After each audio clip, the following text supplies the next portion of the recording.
What's up, everyone? Um, so I was rummaging through Reddit like I always do, and I came across something, and it really just kind of irritated the hell out of me. And I think it's something that I finally have to talk about. Um, as you could tell from the title, it's identity. There was a post on here about how Bill Burr was ripping through journalists and the news media.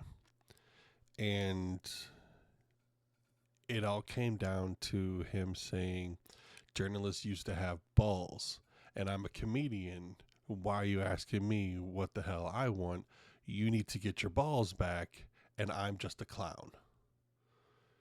And everybody in the comments section is going, it's true, and I love Bill Burr and blah blah blah and all this other kind of shit. And then it comes down to um this person, and I'm only going to read part of it. It just says he's been consistent for many years. It is the reactionary right wing snowflakes that cannot respect the opinions of others, such that Bill Burr is now woke.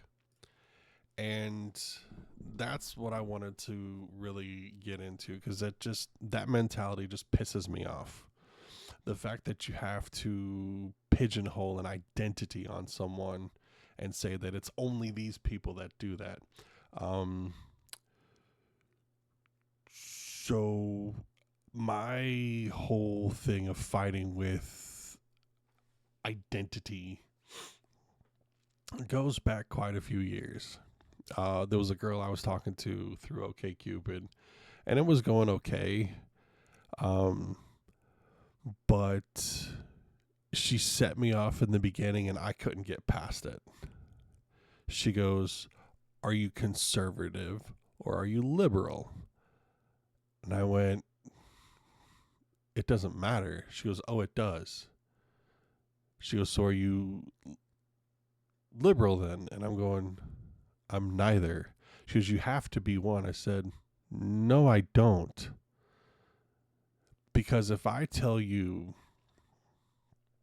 that I'm liberal, you automatically have this mindset of this is all the shit that I do, or this is what I support, or this is how I have all of these mentalities or stances on things. And if I tell you I'm conservative, you're going to think I have all these types of thoughts and opinions on these types of topics. I said, I'm not either one of them. Like, I may have liberal views on some things, but I may have conservative views on others. I, I, I don't say I am this specific path. I don't like being forced into this mold because you want to put me in something that's more comfortable for you to follow. And I think that's where we've kind of gotten as a society. And it just really, really, I think, is a causing factor for why we are just so at each other's throats. Because you can't be a centrist. That doesn't exist. You have to be liberal, or you have to be conservative, you have to be Democratic, you have to be Republican. And I, even in the conversation I had, again, this was many years ago, this is at least 20 years ago. And she's from Nashville, and fuck Trashville. You're already eliminated from the playoffs. Oh, oh, oh, oh. But even 20ish years ago, it was already starting to form that you had to be this specific way. You had to have this type of mentality. You had to, because that's just how it is. And I think for the most part, I ended up kind of shaking the shit out of her world that I can only imagine was something akin to a snow globe that had not moved in 20 years.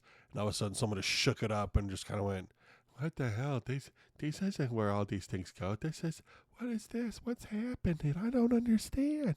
What's going on?"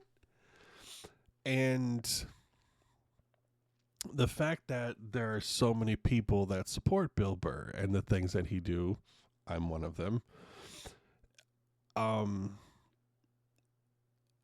sit there and push down into this realm of liberal or conservative and go, doesn't that kind of go against everything that he's about, where he just kind of gets you to think about things, or he has a view on something and that's not a conservative view on something, it's not a liberal view on something, that's a Bill Burr view on something. Like, whatever happened to just that person is able to think that way, or that person's able to act that way, or that person's able to be okay with things being that way? Like, where did that go?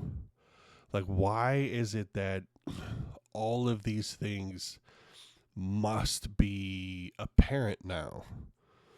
I know years ago people were talking about how politicians need to, like NASCAR drivers, have everyone who supports them as patches on their suits. And I'm going, I'm all for that. And the same thing seems to be with just everyday people.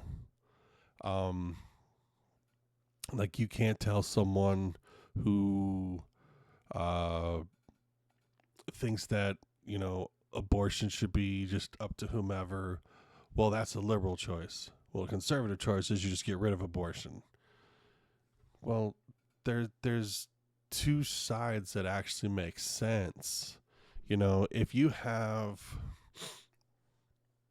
a girl who was assaulted and is now pregnant, and she's way too young, the conservatives tell you every life is sacred, even one that was conceived within trauma. So give birth to that baby and put it up for adoption. And then the liberal side says, fuck that, my body, my choice, get rid of it. And I've always been the type of person that you have to be able to advocate both sides, or at least understand both sides. That's how I was always taught you do things properly when it comes to a debate or an argument or even a topic, is you have to understand both sides. And we've lost that. It's just, this is my way, this is how it goes. And in many cases, it's, I said this, so it's true. And that's just how it is. And there's no backup. There's no facts backing up. There's nothing other than, well, this is what I say, so this is what it is. And it goes back to a video I've said before, that we have to start calling people out on their bullshit.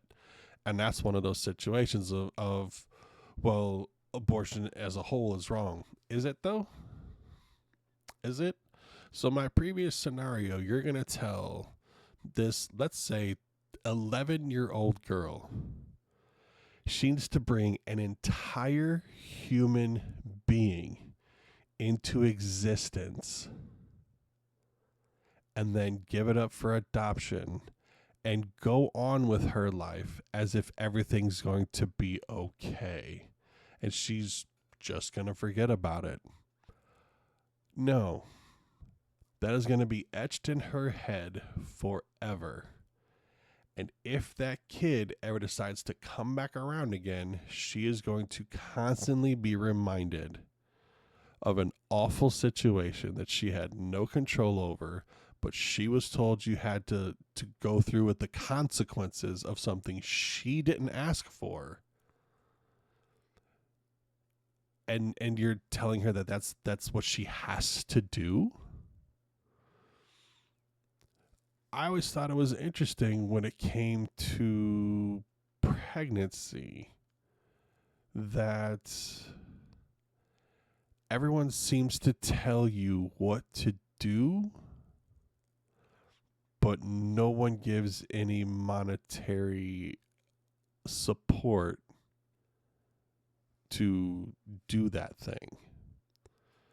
Um, I've said it before and I'll say it again. I think the entire debate about abortion is simply just people want to control others.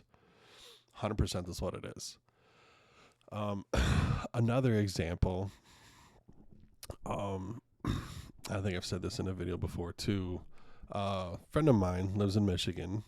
Called me one time. We were talking on the phone, and he got on. I don't know how we got on the topic, but we fucking did. And it was, you're too smart to believe in creationism. And I went, what? He goes, creationism. You're too smart of a person to believe in creationism. I said, what makes you think that I don't? He goes, do you? I said, let me ask you a question. And then we can continue this conversation once you answer that question. If I'm a creationist or if I'm an evolutionist,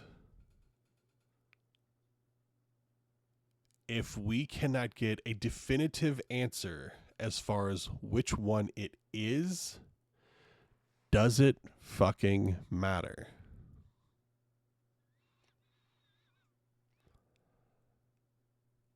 He goes, so you do believe in creationism? I said, I just told you. You're never going to know for a fact that creationism is the way that things has gone on. And you're never going to know for a fact that evolution is the way things have gone. You're never going to know. We always have theories and things that lend to those theories. And in more ways than not, yes, there's more towards the evolution side than there is the creationism side. But you're never going to know for a 100% fact. So why does it matter? Because I'm only going to concern myself with shit that can be proven.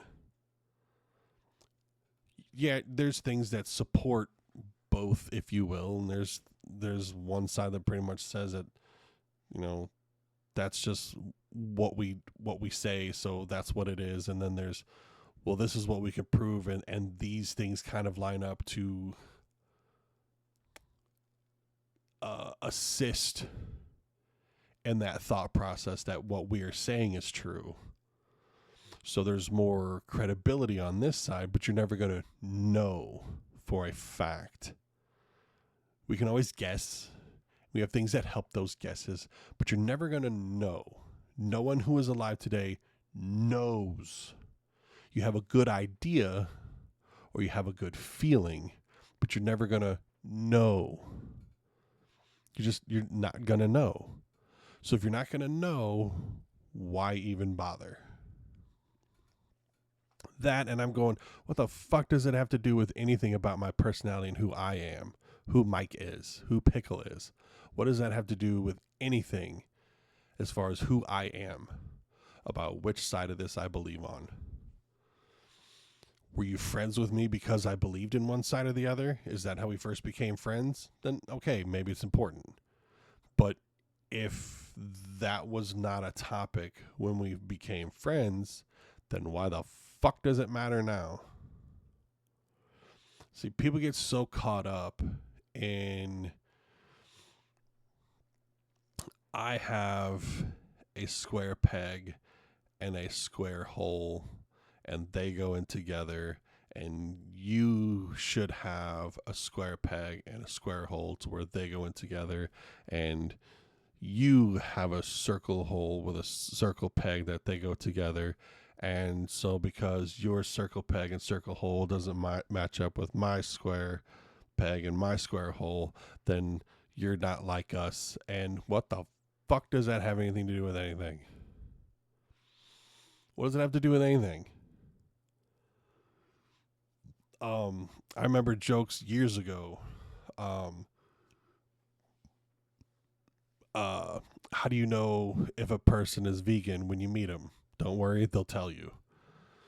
And for the most part, it is true.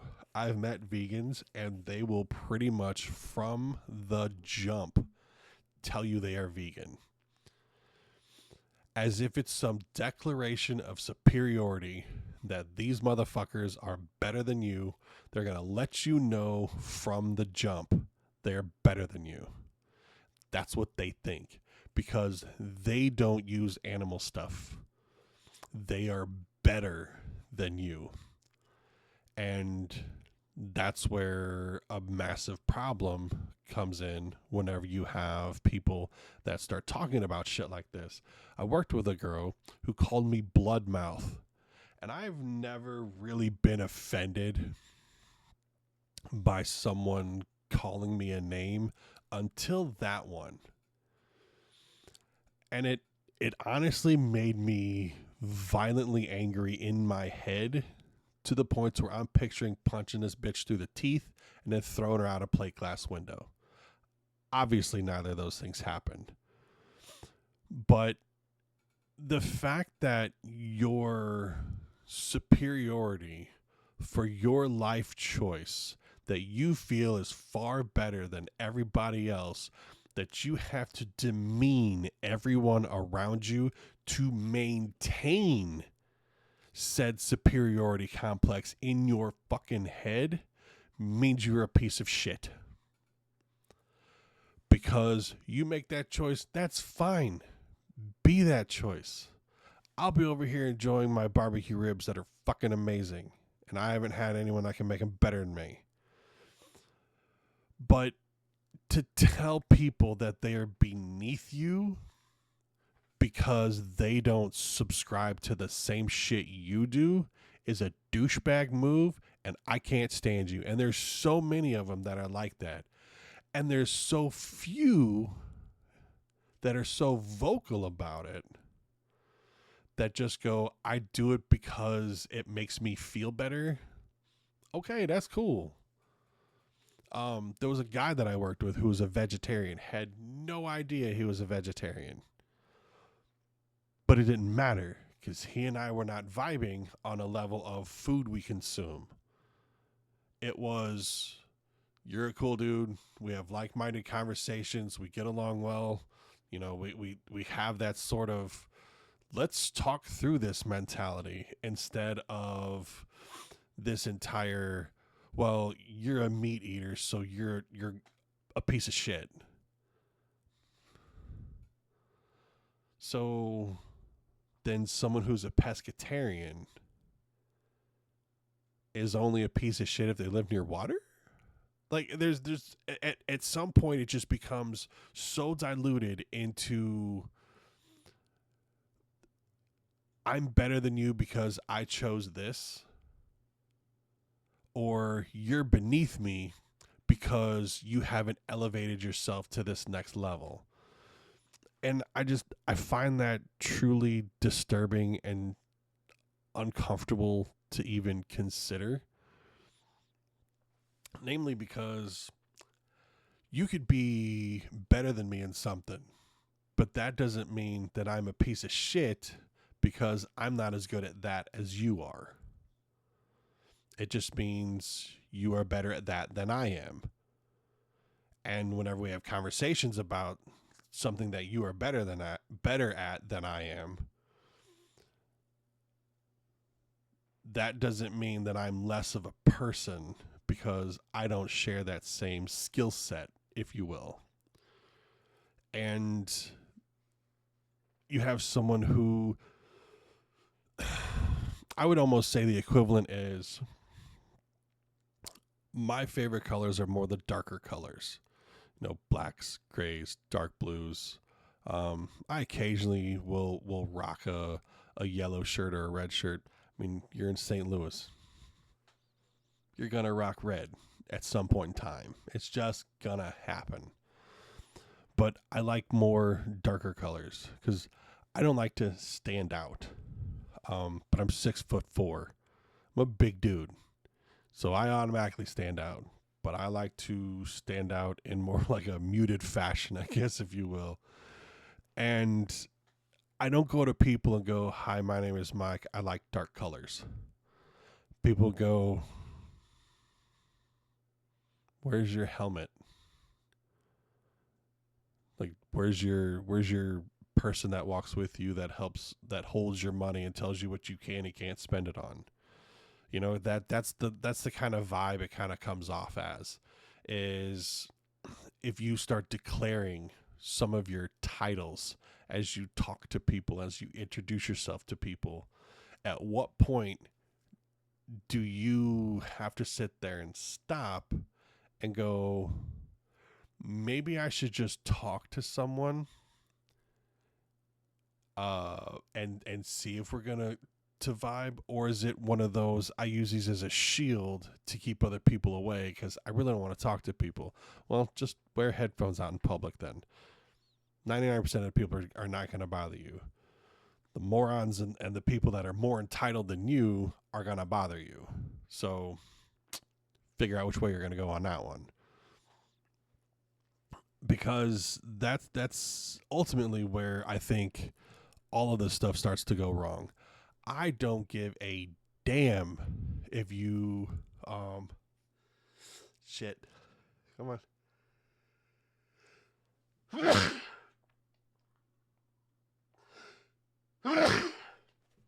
Oh shit. Hold on. Wow, that one rocked a little bit.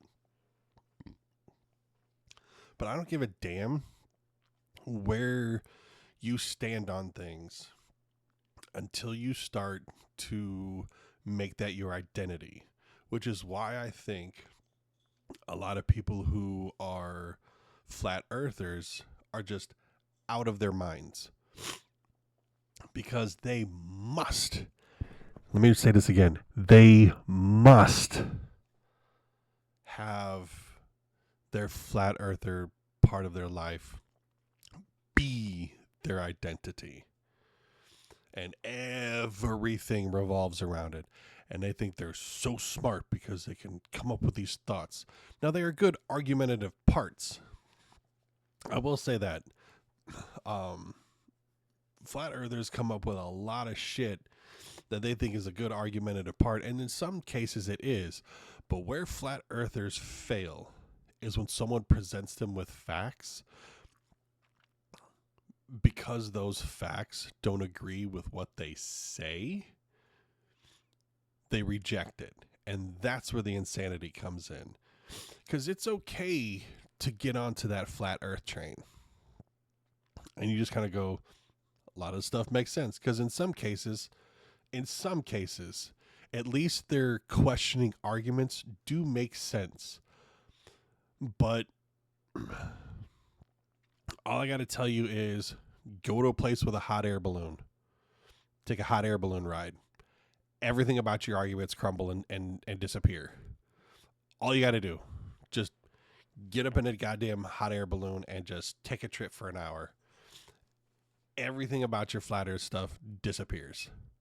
But none of them will do it, or anything that they do, because just like the Netflix show Beyond the Curve, where they bought a gyroscope and they turn it on, and they said if the earth rotates 360 degrees in 24 hours, that's 15 degrees per hour. So in 1 hour, if there's a 15-degree drift, the world is round. If there isn't, the world is flat.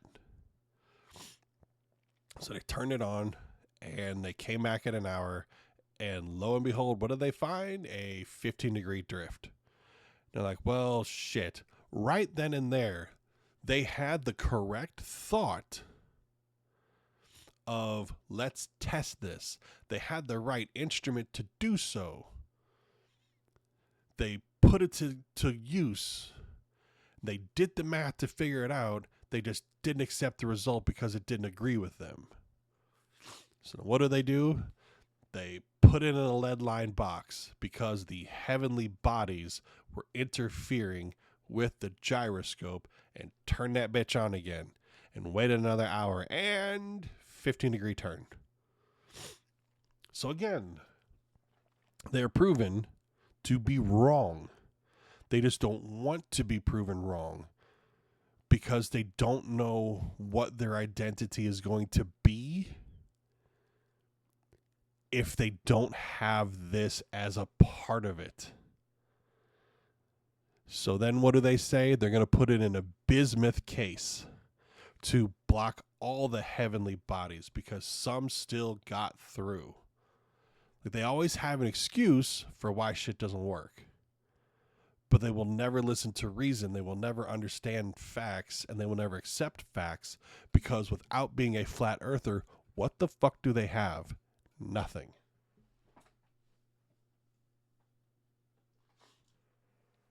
And for someone that has created their life to be around that one specific identity, and when that identity gets exposed, they just kind of panic and go, well, now what am I? It's the same mentality. And let me know if you've heard of someone like this. Because I've seen a couple of interviews with people to where, you know, someone is so gung-ho. And I don't mean this in a bad way. I just mean this is just so resolved in their convictions that she has said that she is going to be a virgin until she is married. And I applaud you 100% for doing that. But another part of me just kind of goes, I mean, that's a gamble, but I mean, if that's what you want to do, that's what you want to do. And it started to become so much of her identity that what ended up happening is once she got married, she felt ashamed of herself because now everyone she met when she sees her and her husband know that she's no longer a virgin, and she felt ashamed because of it. And it created a rift in her marriage until she got over that part, and it was just kind of going, this is just a part of life. It doesn't have to be your entire life, but it's just a part of it. And that part is now over. So let it just be over. But she couldn't get past it. It had plagued her for months. Had to go seek therapy and everything. And this is where you kind of have something in your own head because you've made this part of your own state of being. So much so, just like the clothes that you wear. That, you know, if you're walking around rocking a Cardinals jersey, people are going, he's a Cardinals fan. And around here in Arkansas, in Nebraska, in Iowa, in parts of Illinois, it's 100% fine. Going up to Milwaukee is going to be a different thing. I still think if there is anybody in baseball that should love the St. Louis Cardinals, it should be Boston Red Sox fans. Because in 2004, they won in our house. And that stadium got torn down. And then we got our new one that we have now. But in 2004, they won in our house. And then in 2007, they won in their house. Both against us. So if there's any other fan base that should be ecstatic to see Cardinals fans, it's going to Massachusetts, damn it. And I don't know. That's just something that's off the top of my head that I found funny. Anyway, when you have it be part of your identity, it's just like if I wear that Cardinals jersey, people might go, well, he probably doesn't know anything about football. Yeah, I do. Or he probably doesn't follow hockey. Yeah, I do. But you automatically start having this mindset of, because this is part of their title, that is all that they are, and that is all that they end up having be something that they just kind of go, that's just what this is. And that's where I always have a problem. Because just like Yankees and Red Sox fans, there's a rivalry. Cards and Cubs, Blues and Blackhawks, all of those are rivalries that are there. But show me one of those broadcasts where at some point there's not a man and a woman sitting next to each other, sharing conversation, and sometimes with a kiss cam, that are wearing both of the team's jerseys. It can happen. That's just one part of them that one of them will go, well, you're just dumb, and that's okay, because you're smart in these other things. It's just, oh, you don't believe in creationism. That's cool.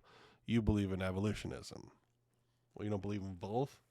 Well, we're friends anyway, so none of that really matters. Exactly my point. But why are we pushing all of these things to matter? And I think the answer to that goes a lot deeper than what a lot of us really pay attention to, or some of us even realize. Because I think that answer goes to, there's so many people that put so much effort into being this one, we'll just call it a fan of, because I think it's just easier to say that as we go forward. Because I think having the mindset of, but they're a fan of it because it gives them empowerment. And I think a lot of that is cultivated through the media and whatnot. It's just, it's no different right now than a lot of the things that are going on with the dating world, and how women are saying that they need a man that makes $1 million a year. And I'm going, for what purpose? Oh, for my lifestyle. You have $1 million a year lifestyle now. Well, if we're being smart and you have $1 million a year lifestyle right now, that means you probably have to have about a $5 million a year income just so that you don't screw yourself over financially. But if you have $1 million a year income and you have $1 million a year lifestyle, you're living paycheck to paycheck just like you would if you're married to a dude that makes $45,000 a year. So how is that better? It's just more shit. And the likelihood of you meeting someone that makes $1 million a year is slim to none. And this is a thought I've had after watching so many of these videos, that good looks will get you invited into the bedroom, but a good personality will get you a key to the kingdom. So based off of that, you may get attention from those guys, but you will never get a ring from them. And sure, if looks and sex is all you're going to give up, then, well, that's fine. Wouldn't want anything more solid from you anyway, but thanks for that. That's like saying thanks for dinner. Thanks for the meal. You can go now. I'm done.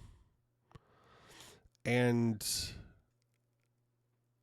the outreach that people have now, and being able to contact someone from anywhere on the planet at any time of the day, is kind of crazy. Especially if you're a teenager right now.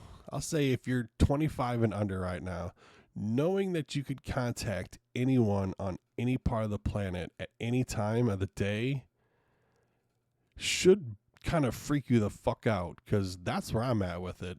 The fact that I can have an instant message get sent to my friend in Australia, and he may not get it because they're 13 hours ahead of us, which puts him at, what, 1 o'clock in the morning right now, as of me speaking this, a little after 1. So he's probably not going to respond. But before that sun sets, he can respond. And then we can chat back and forth. And then we can sit there and hit the call button on Discord, and I can turn on my video camera, and here I am. I'm chatting with someone in Australia. But I can remember when I was in 4th grade, I had 2 pen pals, one from Indiana, one from friggin' Germany. And it would be weeks in between time before I would hear anything from the pen pals. Weeks. And you're just kind of writing, lately I've been enjoying having macaroni and cheese. Do you have macaroni and cheese there? If not, what do you have that you would eat instead of macaroni and cheese whenever you have hot dogs? Do you have hot dogs? And those are the conversations you have. Like, that's what I had when I was a kid. But now they're going, I'll talk to them later. Like, dusk and dawn is about the even playing field for both people. And it's gotten to the point to where I think because we have access to so much information that we kind of have to have a checklist that goes through, and that's why we have these titles. You have to be conservative or liberal. You have to be Democratic or Republican. And if you're a centrist or an independent, then you're just wasting. Like, it has to be one of the two sides. Well, funny enough, the founding fathers had said should never have a 2-party system, because you always need that third one to be put in there to make sure the others are kept in check. Because they could say one thing, they could say the other, and they go, no, you are this and you are this. Shut the fuck up. And for the longest time, it was a thing. And then eventually the Republicans and the Democrats got together and said, we need to do away with this third party because they're just stealing votes from us. And that's why you have this thing of, if you don't vote Republican or Democrat, you're wasting your vote. Because we've been plagued to have this now be a thing that we must partake in, and it has to be part of our entire social economic structure, that it has to have a place, and it has to be one or the other. But yet whenever you have conversations, you'll have, well, it's not black and white, there's a lot of gray.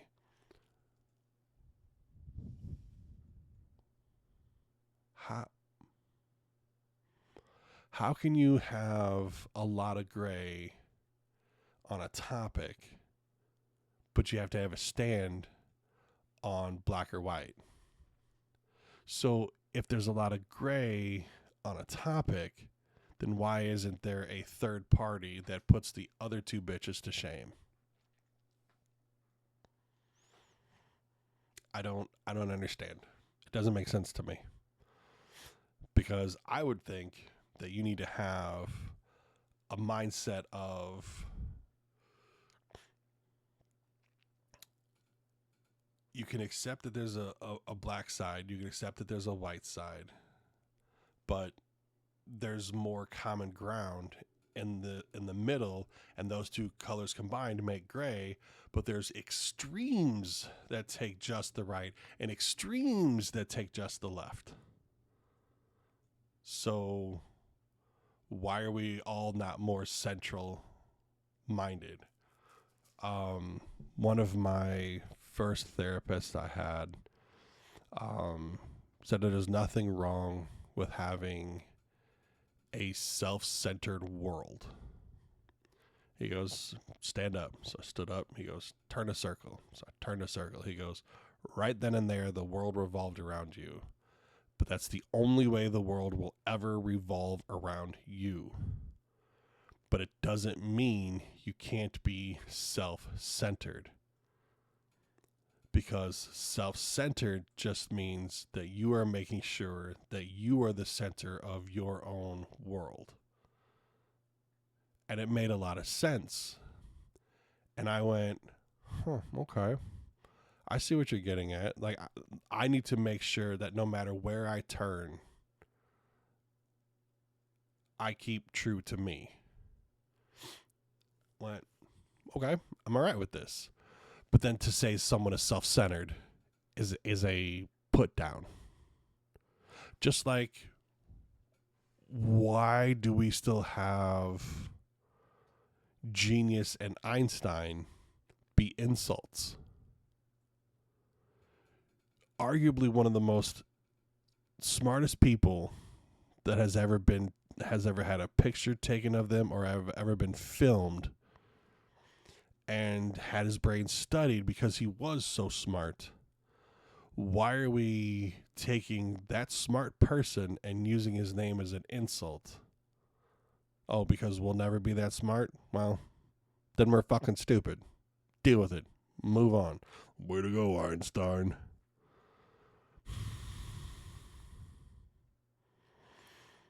Way to go, genius.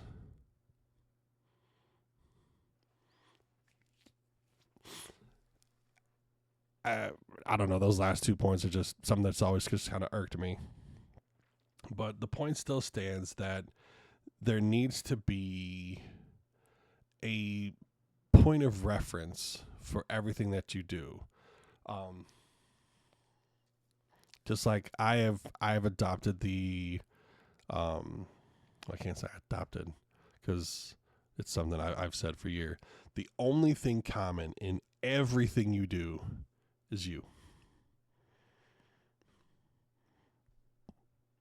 So if you are starting to see all these things happening and all of them happen the same damn way, whose fault is that?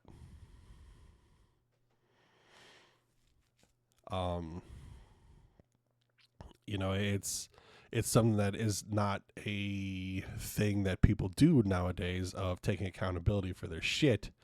But I think we need to get back to that ship and start having people take accountability for their shit, because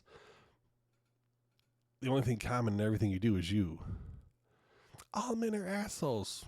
Well, then you attract or you allow assholes access to you. So whose fault is that? That's not to say that the guys aren't assholes, but not all men are assholes. It's just the customer's always right. You have part of it, but you need the extra bit. The customer's always right in matters of taste. And all guys are assholes. No. All guys I am interested in are assholes. But that's you taking accountability for what you're trying to say rather than just project that shit onto someone else and they go, see, I'm perfectly fine.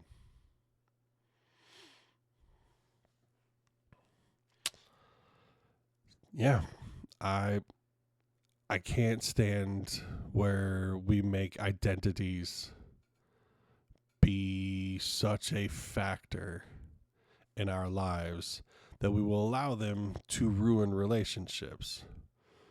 And as of today, this marks 3 straight weeks since I hung up on my cousin because I called Elon Musk a Nazi fascist sympathizer, or whatever the hell I said. And she mockingly laughed at me, telling me that the video cut off too early. He was pointing at someone.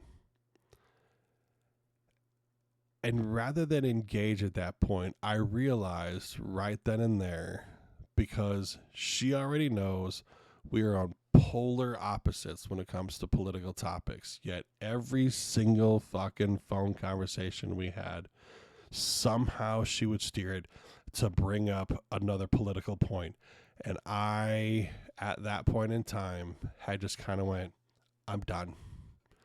If your political stance is so goddamn important to you that you have to sit there and shit on someone in your own family, then I'm done. And I just hung up and I moved on. I miss talking to my cousin whenever we're not trying to fight over politics or I'm trying to steer the conversation away from it, because for the most part I enjoyed our conversations. But because she made her political stance be such a part of her life that she needs to feel superior to someone, or that she can better justify her stance than other people, I just got to the point where I'm going, this is where I stop. I will not call her back. I will not. Because the fact that you took a mocking tone in your laughter with me and spoke to me as if I was a moron, when I saw the video, I know what he was doing. And then you're trying to excuse it while at the same time talk to me about how your company is anti-Semitic.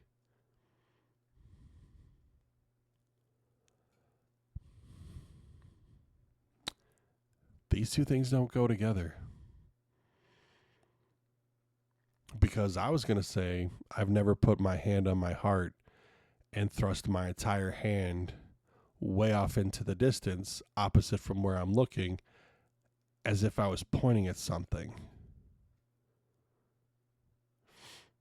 Even if I were to say, how does a rocket ship take off? Whoosh. I would never start at my heart and then go out to whoosh. I'll go whoosh. But those were all points that I knew she wouldn't listen to. And at that point, you just kind of go, all right, well, this is where this ends. And that kind of goes right back to what I was saying this entire time. When you have your identity be such a massive part of your life that it's used like bumpers in a pinball game to just throw the ball, which is your point, all over the place. And you think that every time that ball bounces off of, the point bounces off of your stance and your identity, just like in a pinball game, you are accruing points. You are not. You are being an asshole. And it's okay to have disagreements, and it's okay to not stand on the same topic as others. But if not standing on that topic, same topic as others, causes you relationships, how important is that stance? How important is that idea or ideology? How important is that it starts costing you relationships? Because none of those points that you stand on are going to fight for you the same way that you fight for them. Especially when it comes to a lot of political stances. None of them are going to fight for you the way you fight for them. So what are you really getting out of it? Superior loneliness?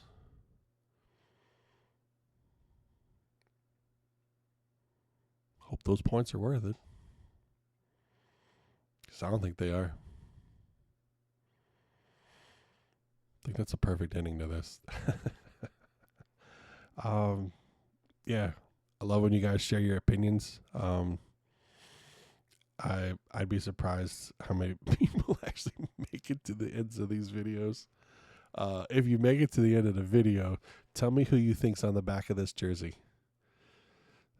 I'd be shocked if anyone gives me an answer. And then maybe next video I'll flip it around so that way you can see if you were right.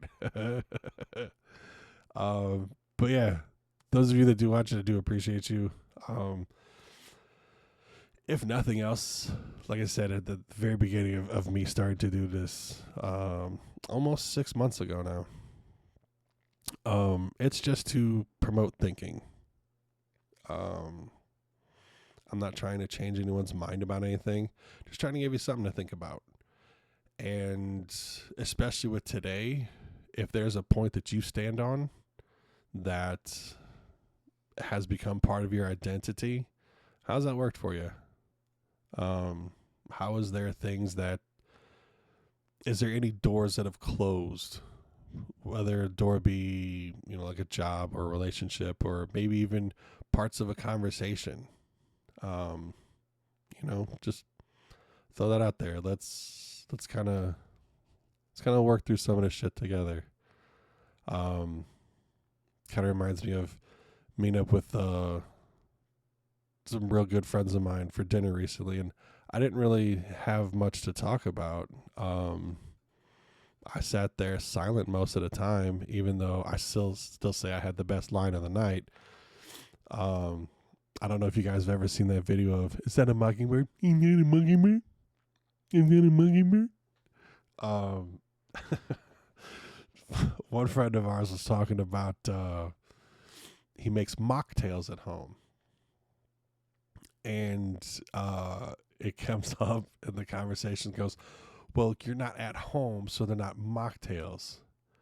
They're just cocktails. He goes, well, I do them at home. And I went, I do them at home. The funny part is the other two who were talking to him about mocktails picked up immediately what I was doing, and they were in stitches. He's next to me, completely oblivious as far as what the hell just happened. And he goes, what did you say? I said, I do this at home. He goes, what did you say? Well, I do this at home. But in a mocking sense. He goes, I don't get it. He goes, you've never seen that video? So even after I explained it to him, and mind you, the entire time this is going on and I'm explaining it, the raucous laughter from across the table is getting louder. And they're wiping tears and shit. They're laughing so hard. And I eventually play it for him, and he just goes, which just made it even better. And I remember saying right then and there, I go, there was my contribution to the evening. Because I just literally felt like a fish out of water. Even though I knew everybody there. We've known each other for many years. I just was like, I don't know.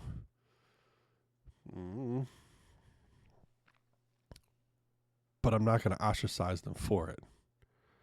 It was my own weirdness and awkwardness, and I know that I was dealing with a lot of insecurities that night, and a lot of things just kind of went. I spent a lot of time polishing my thumbnails because I will rub my thumbnails whenever things get weird and I can't move around. And I wasn't going to pick up my phone and, go through shit or whatever because I'm at dinner. It's part of the conversation. So I just sat there and listened and just polished my thumbnails. But yeah, there's your fun little story here at the end. Y'all have a great time.